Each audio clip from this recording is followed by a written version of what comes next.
오늘은 다윗과 골리앗 이야기 하려고 합니다. 이야기 너무 잘 알고 계시죠?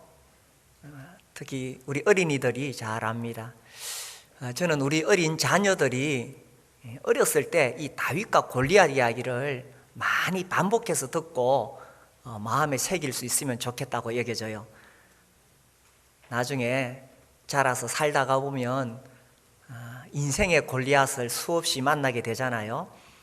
그때에 이 골리앗을 물리친 다윗의 이야기가 가슴속에 남아 있어서 믿음으로 승리하는 그런 사람이 될 수 있도록 우리 어린이들 어려서부터 반복해서 많이 들었으면 좋겠고, 우리도 마찬가지죠. 요즘과 같이 이 코로나로 세상이 어두울 때에 이 어두움의 세력을 물리칠 수 있는 다윗과 같은 용기가 우리에게 필요하다고 여겨집니다. 이 다윗이라는 거인이 나타나서 이스라엘 군대를 위협하지요. 이 사람 정말 엄청난 거인입니다. 이 17장 4절에 보면은 이 사람의 키가 6규빗 한 뼘이라고 했는데 거의 3m에 육박합니다. 무시무시하죠. 3m 가까이 되는 거인이라면. 머리에는 노투구를 쓰고 몸에는 비늘 갑옷을 입고, 이 갑옷의 무게가 한 57kg 정도 됩니다. 그리고 다리에는 놋 각반을 쳤고 또 어깨 사이에 놋 단창을 메었다고 했습니다. 이 창날의 무게가 한 7kg 가까이 됩니다. 그래서 이 거인이 완전 무장을 하고 거대한 창을 들고 이스라엘 군대 앞에 와서 위협하고 있습니다. 너희 중에 누구든지 나와서 나하고 싸울 사람 있느냐? 나와 한번 싸워보자. 이렇게 이스라엘 군대를 모욕하고 협박하고 위협하고 있습니다. 그런데 이스라엘 군대 중에서 아무도 이 골리앗과 맞서 싸울 사람이 없지요. 그들은 모두 다 겁을 먹었습니다. 이 골리앗 여기 이제 겁을 먹어서 다 숨어 있는데, 그때 이제 이 다윗이 나타나죠. 다윗이 나타나서 이 골리앗과 싸우기 위해 올 때에 17장 43절에 블레셋 사람이 다윗에게 이르되 네가 나를 개로 여기고 막대기를 가지고 내게 나왔느냐 하고 그 신들의 이름으로 다윗을 저주하고, 이 골리앗이 보니까 이 다윗은 자기가 보기에 아주 어린 소년이거든요. 그래서 그 신들의 이름으로 다윗을 저주하고, 그 블레셋 사람이 또 다윗에게 이르되 내게로 오라, 내가 네 살을 공중의 새들과 들짐승들에게 주리라 하면서 저주하고 욕을 하면서 이제 다윗에게 나옵니다. 여기 보니까 이 43절에 다윗을 저주했다고 되어 있죠. 17장 그 앞부분에도 보면은 이 8절과 9절에 보면은 이 이스라엘 사람들을 향해서 막 이렇게 위협하는 이야기를 합니다. 그래서 11절에 보면 사울과 온 이스라엘이 블레셋 사람의 이 말을 듣고 놀라 크게 두려워하니라 이렇게 되어 있습니다. 여기서 우리가 생각해 볼 것은 이스라엘 군대가 왜 겁을 먹었느냐 하는 것입니다. 왜 겁을 먹었느냐? 일단 그 골리앗이라는 거대한 덩치 앞에 눌렸겠지요. 키가 거의 3m 가까이 되니까 누가 감히 그 골리앗과 붙어 싸울 용기가 나겠어요? 그리고 골리앗은 완전 무장을 하고 있는데 어디 하나 빈틈이 없어 보입니다. 저기 뭐 창으로 찔러도 안 되겠고 거기다가 또 더 무서운 것은 골리앗의 입에서 나오는 저주입니다. 이 성경에는 그냥 이렇게 점잖하게 기록했죠. 성경이니까 점잖하게 기록한 거예요. 또 번역할 때도 점잖하게 이렇게 번역한 거예요.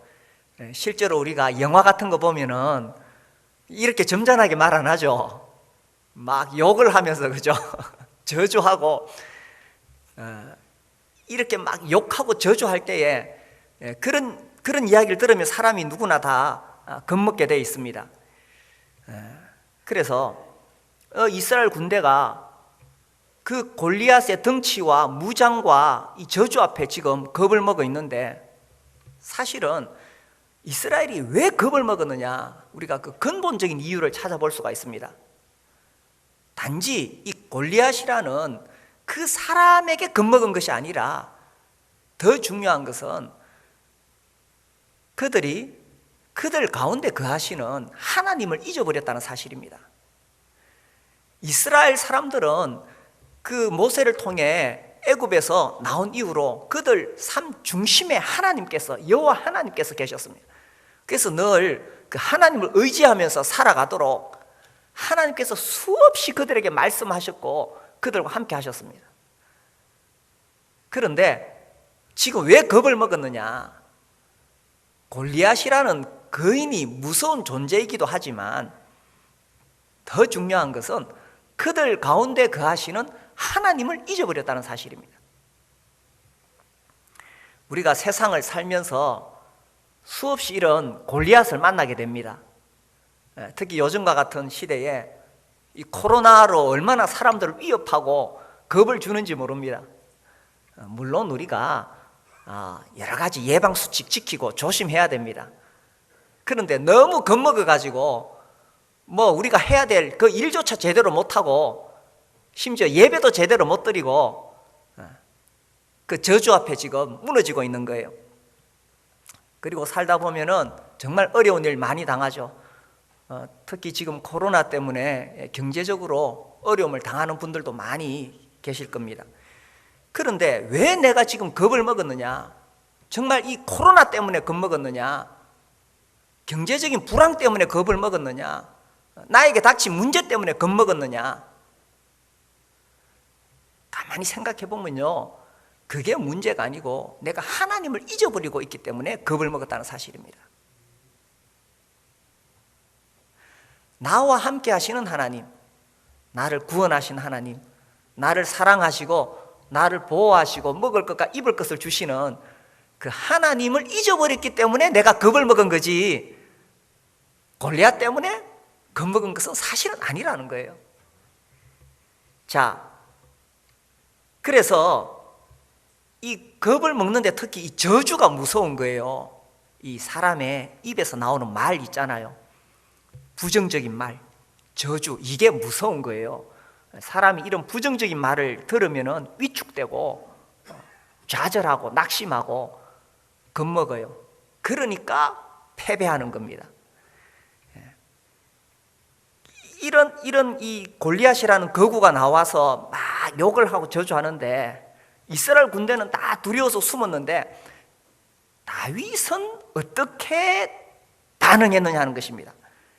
여기 45절 보세요.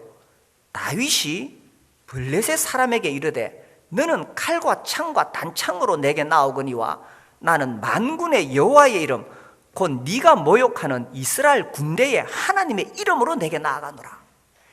이 골리앗이 자기 신들의 이름으로 막 저주를 퍼붓고 하니까 다 숨었지만 오히려 다윗은 하나도 기죽지 않고 겁먹지 않고 그 앞에서 하나님의 이름을 선포했다는 사실입니다.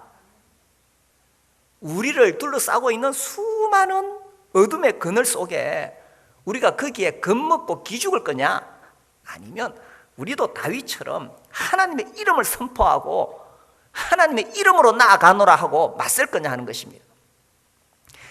이 상황을 가만히 생각해 보면 이 어린 소년 다윗이 골리앗을 향해서 하나님의 이름을 선포했을 때에 그동안 겁먹고 기죽어 있던 이스라엘 군대 가슴 속에 그래, 우리가 하나님을 잊어버리고 있었지. 그것이 일깨워지지 않았을까요? 누군가 다 겁먹고 기죽어 있을 때 이 누군가 하나님의 이름을 선포해야 되는 겁니다.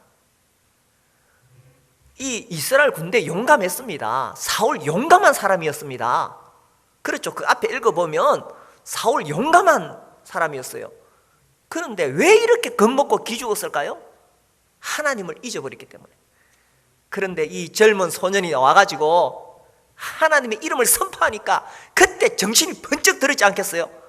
그래, 우리에게는 하나님이 계시지, 왜 우리가 저 골리앗 앞에 겁을 먹었느냐 하는 것입니다. 그래서 우리가 매 스마트폰 들고 코로나 겁먹는 이야기만 보면 겁을 먹습니다. 우리는 자주 하나님의 말씀을 접해야 됩니다. 하나님 말씀을 읽어야 되고 하나님 말씀을 들어야 됩니다. 하나님의 말씀을 들을 때에 우리에게 잊혀져 있던 하나님을 향한 믿음이 다시 되살아나는 거예요. 그렇지 않고 세상의 어두운 소식만 계속 듣게 되면은 계속 기가 죽고 억눌릴 수밖에 없다는 것입니다. 그래서 우리가 살다 보면 이 골리앗의 저주를 들을 때가 있습니다. 골리앗과 같은 거구를 만날 때가 있습니다. 그때 기죽지 말고 다윗처럼 하나님의 이름을 선포하시길 바랍니다. 하나님의 이름으로 나아가실 수 있게 되기를 바랍니다.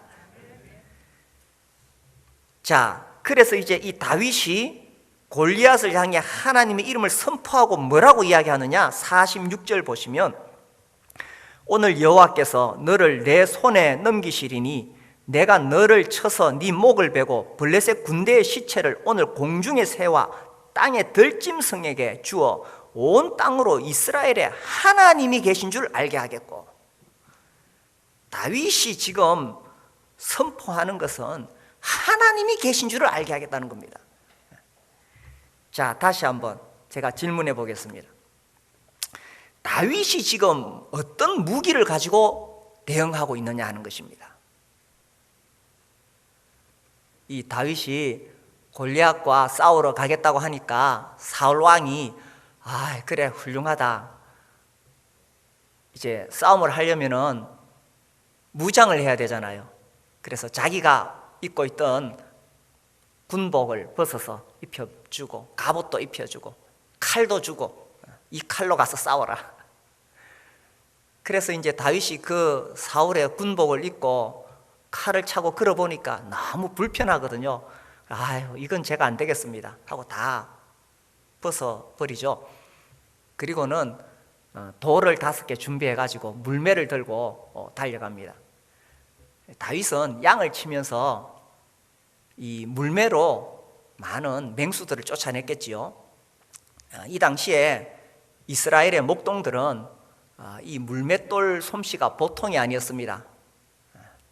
그래서 날 쉬는 시간에도 이 물맷돌 연습을 합니다. 돌려가지고 표적을 향해서 딱 때리는 연습을 합니다. 그래서 이제 자기들끼리 모였을 때는 또 경기도 합니다. 누가 더 정확하게 맞추느냐. 그 유명한 사해사본을 발견한 것도 이 물맷돌 연습하는 목동에 의해서 발견이 되잖아요.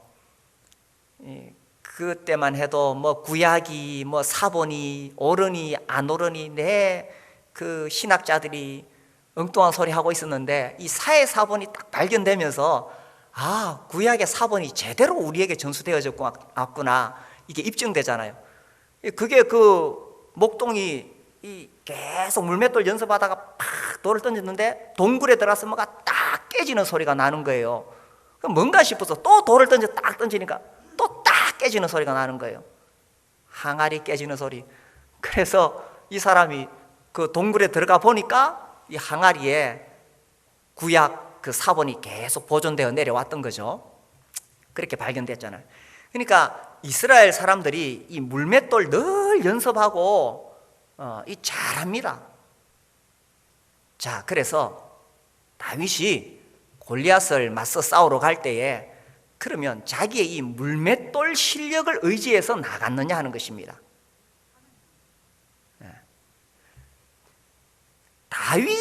다윗이 제일 물맷돌 잘 던졌을까요? 그 이스라엘 군대 중에 다윗만한 사람이 없었을까요? 아마도 다윗 이상으로 물맷돌을 잘 던지는 그런 군인이 틀림없이 많이 있었을 것입니다. 그런데 그런데 골리앗이 그렇게 위협하지만 한 사람도 나가지 못했습니다. 그러니까 다윗이 이 물맷돌 실력을 믿고 나간 것은 아니라는 거예요. 물론 그가 평소에 날 연습을 했고 맹수와 싸웠기 때문에 실전 경험이 많이 있습니다. 그러나 그걸 믿고 나갔던 것은 아니라는 거예요. 실력 있다고 전쟁에서 이기는 거 아니라는 겁니다. 제가 그 대학에 들어갔을 때에 교양 체육 듣잖아요. 그 교수님이 검도를 하신 분이었는데, 그래서 우리 다 검도를 배웠어요. 이제 이분이 하루는 실내 체육관에 우리를 모아놓고 뭐 이런저런 이야기를 하시다가 일본의 전설적인 무사 미야모토 무사시 들어보셨나요? 그 사람 이야기를 하셨어요. 물론 이 사람에 대해서 뭐 이런저런 평가가 있는데, 아무튼 일본에서는 아주 전설적인 그런 검객으로 알려져 있죠. 13살부터 결투를 해가지고 평생에 한 번도 져본 적이 없는 사람이라고 합니다. 60번 결투를 해서 다 이겼다 그러죠. 그래서 이제 그분에 대한 자료를 다 모아가지고 도대체 이 사람의 검술 실력이 얼마나 되느냐, 이걸 다 종합해가지고 뭐 컴퓨터로 분석하고 이렇게 해보니까 한 3단 정도 나온대요. 검도 실력으로 따지자면 3단. 근데 교수님 하시는 이야기가, 내가 5단이 넘는데 내가 지금 이 미야모토 무사시하고 결투하면 이기겠느냐 이러시는 거예요. 실력으로 보면 그 교수님이 월등하게 훌륭하시죠. 근데 이분 하시는 말씀이, 나는 솔직히 이길 자신이 없다. 왜냐하면 이분은 한 번도 진검을 들고 결투해 본 적이 없으니까. 그 일본의 검객은 진검을 들고 목숨이 왔다 갔다 하는 싸움을 60번을 했는 거예요. 한순간에 목이 잘릴 수 있는 거죠. 실력은 그 사람이 자기보다 낫지만 실제로 자기하고 진검 들고 싸우면 5단인 교수님이 못 이기신다는 이야기예요. 그 이야기가 이렇게 남아 있습니다. 실력이 있다고 해서 전쟁에서 이기는 거 아닙니다. 내가 정말 저 사람을 제압할 수 있느냐 하는 거예요. 실력으로는 다윗 못지않는 물맷돌 선수들이 많았습니다. 그런데 그들은 아무도 나설 수가 없었어요. 그 골리앗을 이길 수 있는 확신이 없었으니까 숨을 수밖에 없었습니다. 그런데 다윗은 골리앗을 이길 수 있다는 확신이 있었는 거예요. 확신이 있으니까 겁 없이 나가서 싸웠다는 겁니다. 그런데 다윗이 왜 그렇게 확신이 있었느냐? 우리가 방금 읽었잖아요. 46절에 보니까 온 땅으로 이스라엘에 하나님이 계신 줄 알게 하겠다. 이 다윗의 확신이 어디서 왔느냐? 하나님께서 나와 함께 하시고, 이 싸움은 하나님께서 이 이스라엘에 함께 하신다는 것을 보여주는 싸움이다. 그러므로 하나님께서 틀림없이 승리를 주실 것이다 하는 것이었습니다. 그래서 이 확신이 어디서 왔느냐? 하나님께서 함께 하신다는 거죠. 이 엘리야가 바알의 선지자 450명과 맞붙어 싸웠잖아요. 그때 엘리야는 분명한 확신이 있었습니다. 이 열왕기상 18장에 보면 이 엘리야가 바알의 선지자들에게 이야기하지요. 송아지를 잡고 이 나무를 버리고 거기다가 불을 붙이지 말고 기도를 해서 진짜 하늘에서 불이 내려오는 그 신이 참신이다, 이렇게 내기를 합니다. 그러다가 이제 18장 27절에 보면은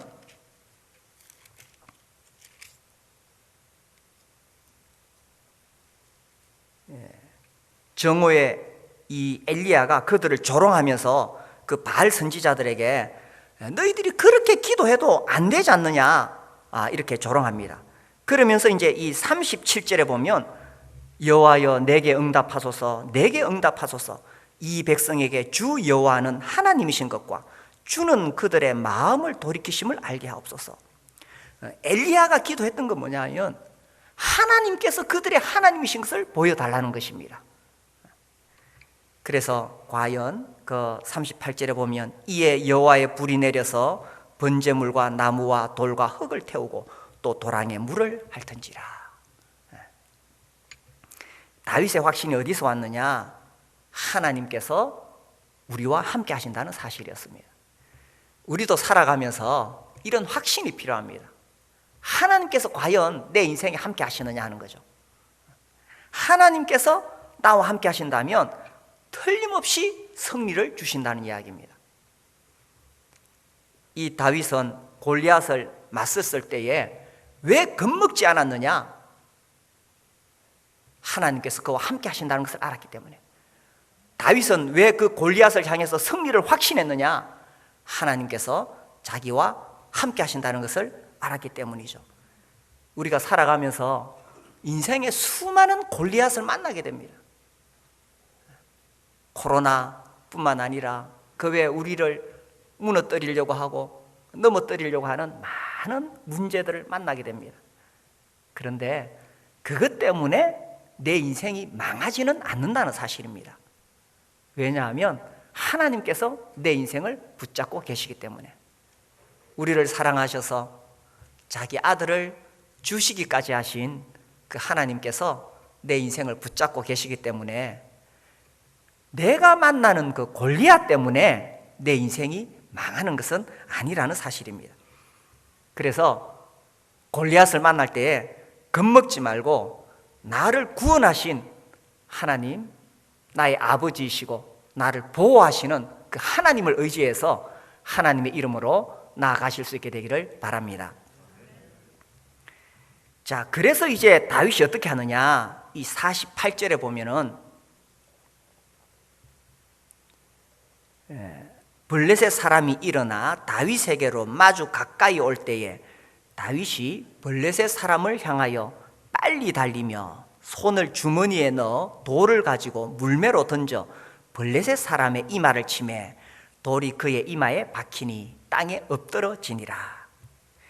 여기 48절, 49절 길게 설명했는데 딱 세 단어로 줄일 수 있습니다.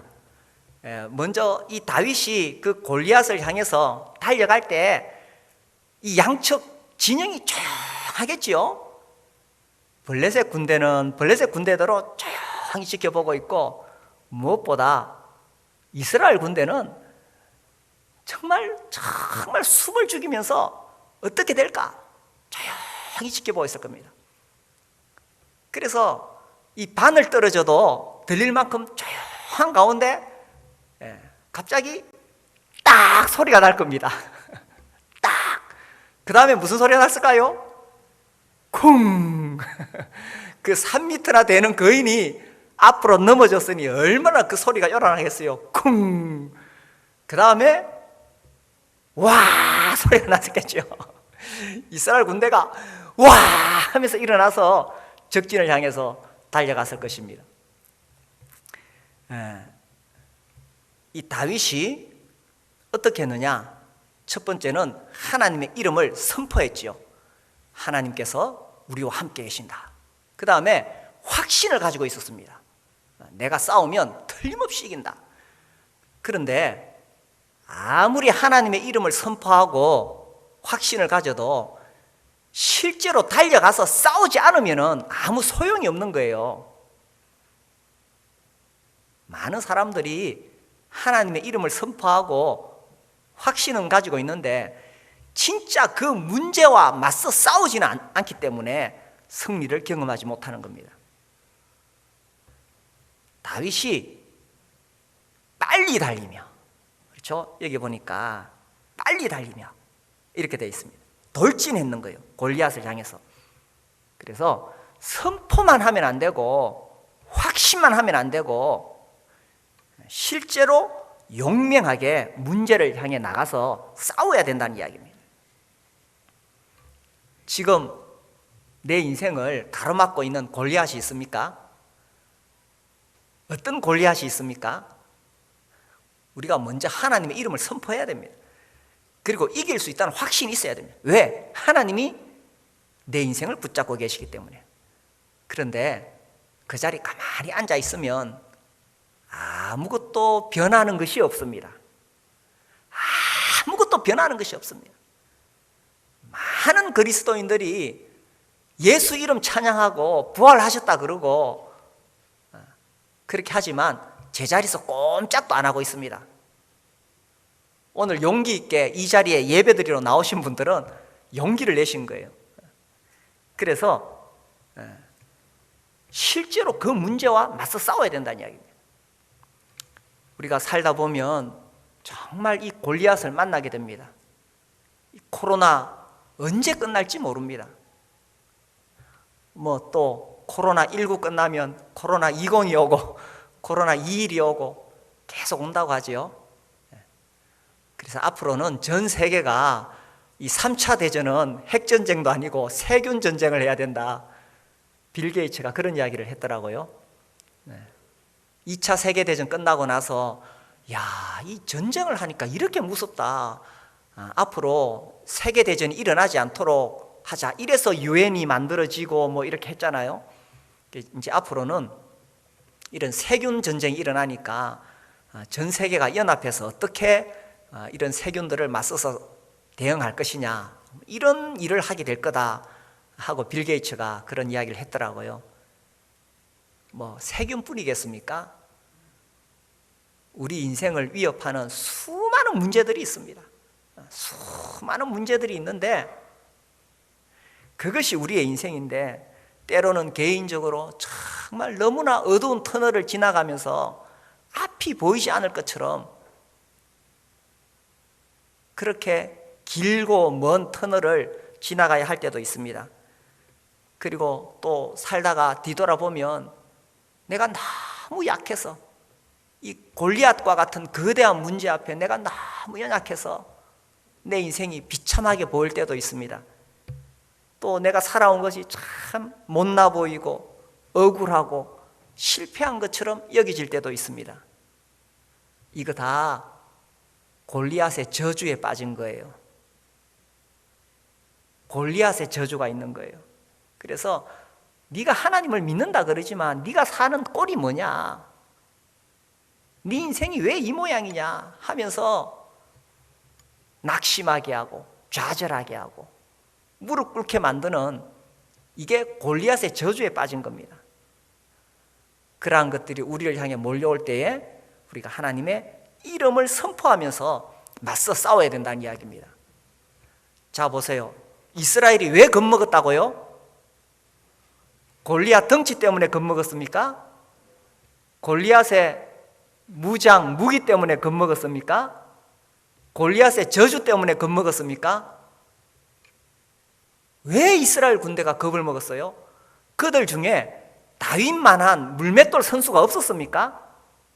다윗 이상으로 물맷돌 잘 던지는 사람도 있었을 것입니다. 그런데 왜 겁먹었느냐? 그들과 함께 하시는 하나님을 잊어버렸기 때문에 겁먹을 수밖에 없었다는 사실입니다. 우리가 살아가면서 이런 골리앗 만날 때에 우리가 하나님을 기억해야 되는 거예요. 하나님 나와 함께 계시고 나를 사랑하셔서 자기 아들을 주시기까지 하신 그 하나님을 기억할 때 우리가 다윗처럼 용기를 낼 수 있는 거예요. 제가 지난주에 그 박관중 장로님 이야기를 읽었어요. 제 요새 취미가 옛날에 사다 놓은 책 하나씩 꺼내서 보는 겁니다. 일제시대에 신사참배 반대 운동을 하신 분이시죠.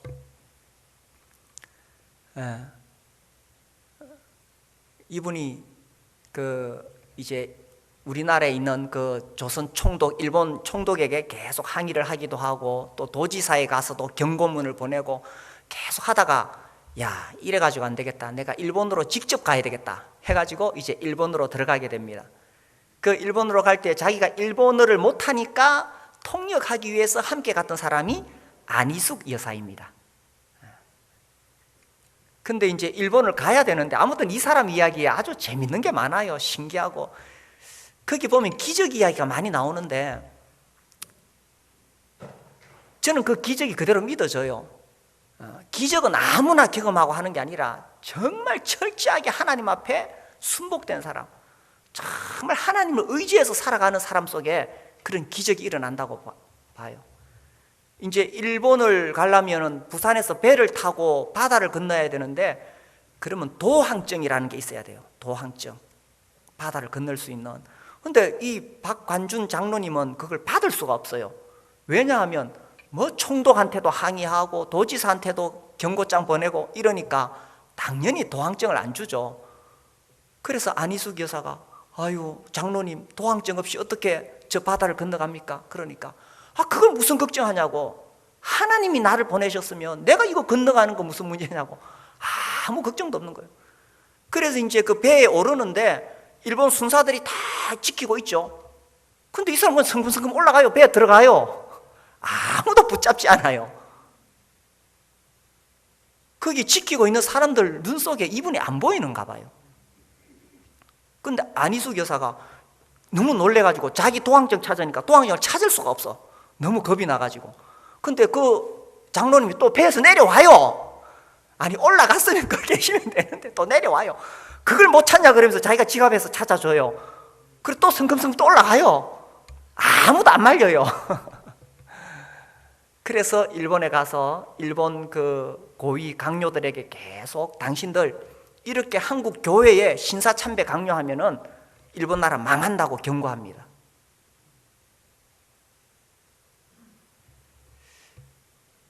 그리고 이제 그 일본에 우리나라로 따지자면 그 국회에 가가지고 경고장을 발송하고 이제 붙잡히고 6년 동안 옥고를 치르게 됩니다.